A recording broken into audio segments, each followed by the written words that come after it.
Bwong. Holy crap.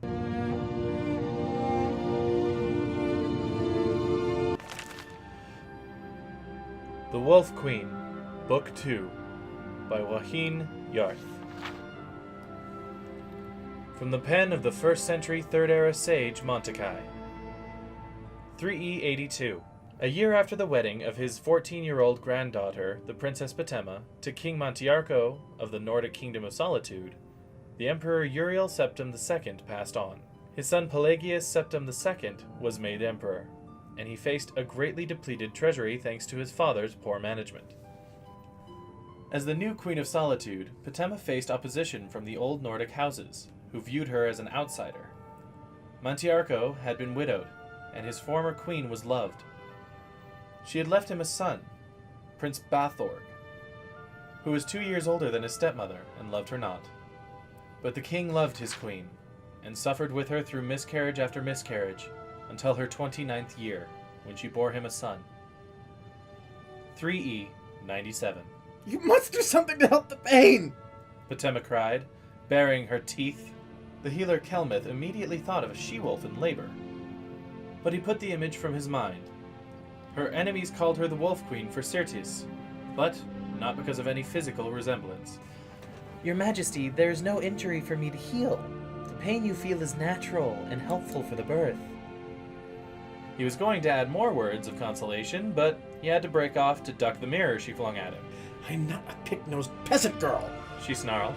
I am the Queen of Solitude, daughter of the Emperor. Summon the Daedra. I'll trade the soul of every last subject of mine for a little comfort. My lady, said the healer nervously, drawing the curtains and blotting out the cold morning sun. It is not wise to make such offers, even in jest. The eyes of Oblivion are forever watching for just such a rash interjection. What would you know of Oblivion, healer? She growled, but her voice was calmer, quieter. The pain had relaxed.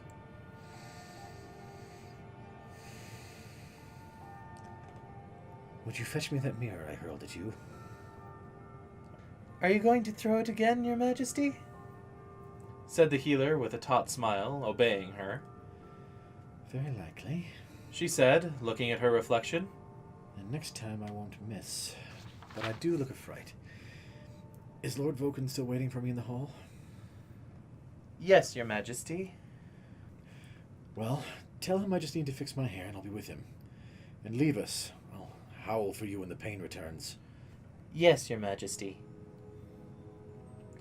A few minutes later, Lord Vulcan was shown into the chamber. He was an enormous, bald man whose friends and enemies called Mount Vulcan, and when he spoke, it was with the low grumble of thunder. The queen was one of the very few people Vulcan knew who was not the least bit intimidated by him, and he offered her a smile. My queen, how are you feeling? He asked. Damned. But you're looking like springtide has come to Mount Vulcan.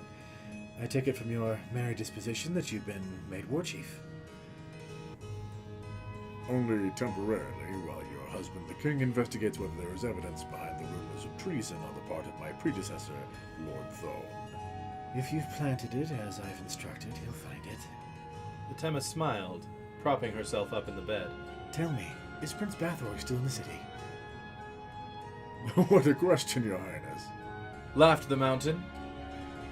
It's the tournament of stamina today. You know the prince would never miss that.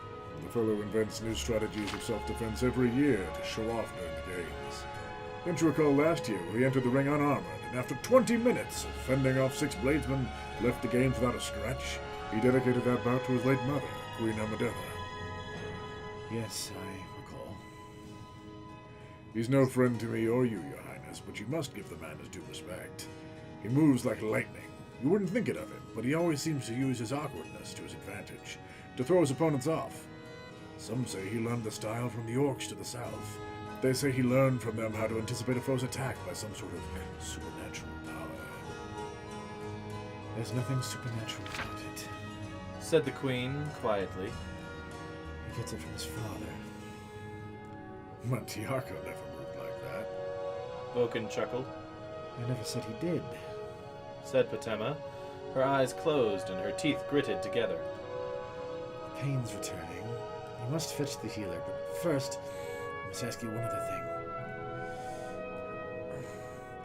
Has the new summer palace construction begun? I think so, Your Highness. Do not think!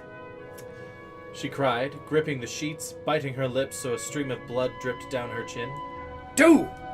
Make certain that the construction begins at once, today. Your future, my future, and the future of this child depend on it. Go! 4 hours later, King Montiarco entered the room to see his son. His queen smiled weakly as he gave her a kiss on the forehead. When she handed him the child, a tear ran down his face. Another one quickly followed, and then another. My lord, She said fondly, I know you're sentimental, but really... "It's not only the child, though he is beautiful, with all the fair features of his mother." Mantiarco turned to his wife, sadly, his aged features twisted in agony. "My dear wife, there's trouble at the palace. In truth, this birth is the only thing that keeps this day from being the darkest in my reign." What is it? Something at the tournament? Fatima pulled herself up in bed. Something with Bethorg? "No, it isn't the tournament, but it does relate to Bathorg. I shouldn't worry you at a time like this. You need your rest. My husband, tell me.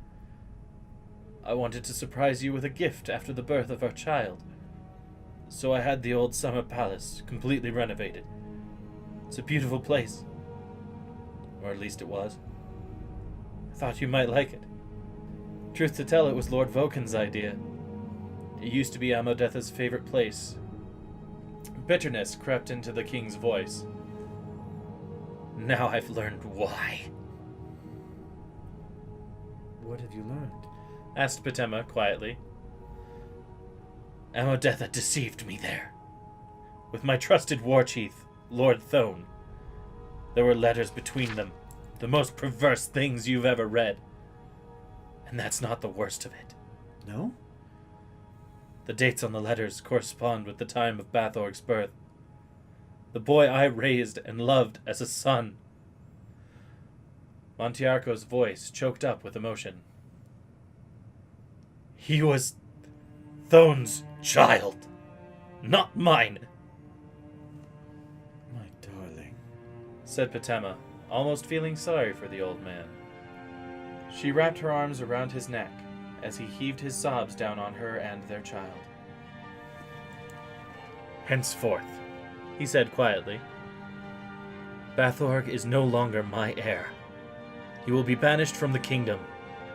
This child you have borne me today will grow to rule Solitude," And perhaps more. said Fatima. He is the Emperor's grandson as well.